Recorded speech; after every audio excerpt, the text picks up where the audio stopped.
Hey everyone, hope everyone's doing well. This is the RHB, and I am here to talk about a Final Fantasy series, and I'm going to talk about the best part of each Final Fantasy game. While some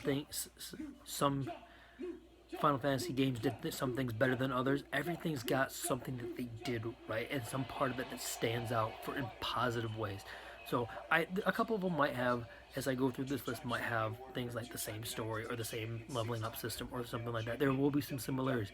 I'm not looking for who did what the best. I'm looking for what each game individually did best. So I'm going to start with Final Fantasy 1. One of the coolest and more unique things that Final Fantasy 1 did that I think that was pretty cool, you got to pick your party, and then halfway through the game, they got to level up their class. So your knights became warriors, your monks became more powerful monks, your thieves became ninjas, your mages became wizards. So that was one of the cooler things in Final Fantasy 1 to me, is that your classes, you got to pick them, so you got to customize how you want to go through the game, and then you got to level those up.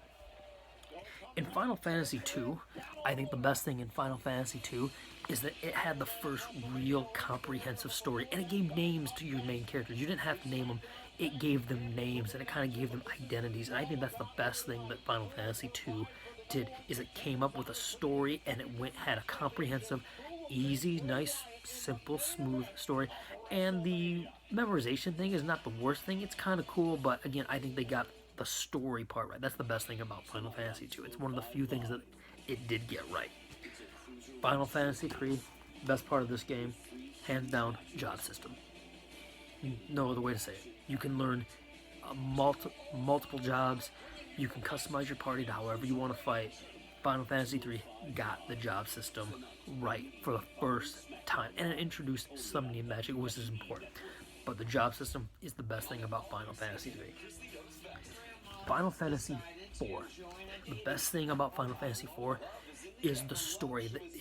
It took a story from like Final Fantasy 2. Again, you have to kind of go against this empire, and then it goes deeper and deeper and deeper, and you find out that Golbez is being manipulated by Zeromus, who is trying to reawaken the power of the moon. And Kain goes back and forth. It was just so many layers of the story. Final Fantasy 4 story is not only one of the best stories in the history of Final Fantasy games, but that is probably the best part of Final Fantasy 4, is that you have a great, deep story that makes sense. It doesn't have a lot of holes that don't make sense as you go along. Next on my list, the best thing about Final Fantasy 5 is the job system. Just like Final Fantasy 3, it got it right, and it took it to another level, and made it where you could take abilities from other jobs and apply them to the current job you have. So you could have knights or warriors that could cast magic. You could have mages that could summon. You could do that kind of stuff and make it a lot better and more customizable to the way you like to play a Final Fantasy game. So that's what I think Final Fantasy 5 did was the best part of Final Fantasy 5 was the job system. Number 6, I think the best thing Final Fantasy 6 got right is the fact that all the characters have ties to each other. I know it's a little bit of a stretch with Mog, but every character seems important. They give enough little backstory of every character to tie them in together, especially at the beginning when you get Terra, Edgar, Lai, Sabin, and then later on Setzer, Celes, Cyan, Shadows. All these characters have ties to each other one way or another. Some are a little bit more far stretched than others, but the large cast of characters and the stories that they have intertwined with each other, I think, is what Final Fantasy VI did so well. It's far and away the best. Most people say all the characters, even the villains, tie into this game so well. It's why it's one of the best Final Fantasy games in the entire series. It ranks really high on a lot of people's list. Best characters, best villain. Sorry to all those fanboys of Sephiroth, but Final Fantasy VI did a great job of fitting all the stories and all the characters together. Final Fantasy VII. I think the best part about Final Fantasy VII is, hands out, the villain, Sephiroth.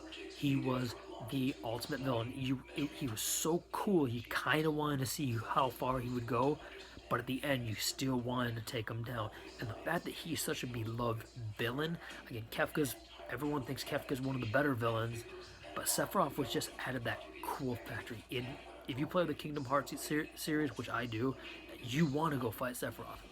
You want to see what he's going to do and what he's going to say. And he's just a great, great villain. One of the cooler villains. I don't think he's the best villain, but he is, I think, far and away the best thing from Final Fantasy VII. Final Fantasy VIII. While I don't like the story, it's a little convoluted, the two things I think that are really good, that are kind of neck and neck, Summoning Guardian Forces, it placed a whole new importance on using summons. And the fact that they attack everything and you can use them as freely as you can, and they almost kind of worked as shields, was helpful. It could take a really underdeveloped party, you can use a couple of Guardian Forces, and it can keep you in any battle. And the other thing I really liked is the fact that you had a story in the present and the past, and they kind of overlapped a little bit. Those are the two things I think Final Fantasy VIII did really, really well. I would lean more toward the Guardian Forces as the best thing that it did, but it was, again, it was a close second was the fact that you have Laguna kind of going along the story too, and it will eventually tie into the story later on. Again, it's a little convoluted, but it was a cool idea. Final Fantasy IX. Aside from, I think this game got two things incredibly right. The story, for number one, the fact that you have the ATs, the active time events, and you can see what's happening while you're doing something. Again, it's not like you don't need to know what's happening, but it just adds that little extra layer of story. And I think the thing that Final Fantasy IX really got right is it felt like a classic fantasy game. The wooden airships, the castles, the things like that. It just had a great throwback feel with a little bit of modernization in it. Again, the airships are mechanical, but they're made out of wood, so that's pretty cool. Again, Final Fantasy IX, I think, got the throwback feel to it. Really, I think it got that right. Final Fantasy X. I think the best thing about Final Fantasy X is the fact that they introduced voice acting for that. That took the story from here up to here, because now you can feel the emotion. I know people don't like Tidus and they think he's too whiny, but the fact that you can feel that emotion, you can hear that emotion, you can get a sense of the emotion between these characters, how upset he is or how disappointed Luna is, or the very cavalier-like attitude of Auron. I think Final Fantasy X, the best part of it is the voice acting, because it adds a whole nother element to the story. Final Fantasy XII. While this is one of my more favorite ones, it's really highly ranked in my list. The thing I think it really got right is, in all your other Final Fantasy games, your party dies, you're screwed, you gotta start over. In this one, you can swap out dead characters and replace them with fresh characters, which really, really helps as you go through. So if you're just getting overwhelmed, or you're so close to a boss and you just can't beat them, well, now you can swap others in. You can swap them in one at a time, and then you can maybe use that one character to help you get a small little quickening chain going to kind of put you over the top. So I think the fact that you can swap your characters in, and the thing I also really liked about 12 is I did like the gambit system, because you don't have to micromanage every single individual move. You can just say, hey, if this is the scenario, you do this, and then you do this, and then you do this. So you can get between battles, you can just buff up all your characters, bravery, haste, things like that. You go into a battle, and then you just start attacking. Hey, attack the thing that's closest, or attacking what's attacking what your party leader is, or if someone goes below this much. I know there's a little bit of micromanaging there, but you can plan ahead, so you can just kind of really just flow through the game. You do a little bit of planning ahead, you can go through some of these dungeons or some of these levels, these areas, without a whole lot of extra work. And that's what I like about Final Fantasy XII, the gambit system, along with the fact that you can swap your characters in. So I think the battling system in Final Fantasy XII overall is what it really, really got right. Final Fantasy XIII. The best thing in Final Fantasy XIII, I love there's a lot of cutscenes, the story's convoluted, so it kind of negates that.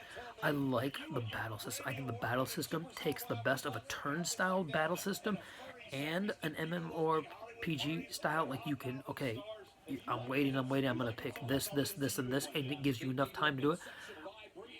in contrast to that, that's also one of the things I wish you could do it with your other characters. You would know what they would be able to do, because you can't switch from character to character. You get to use, I'm sorry, you can switch from character to character, but you can't do that during the middle of a battle. So that's, again, it's a catch-22. It's one of the things I think Final Fantasy 13, the battle system is great, but your other characters will just do whatever they're supposed to do based on the role or the job that they have.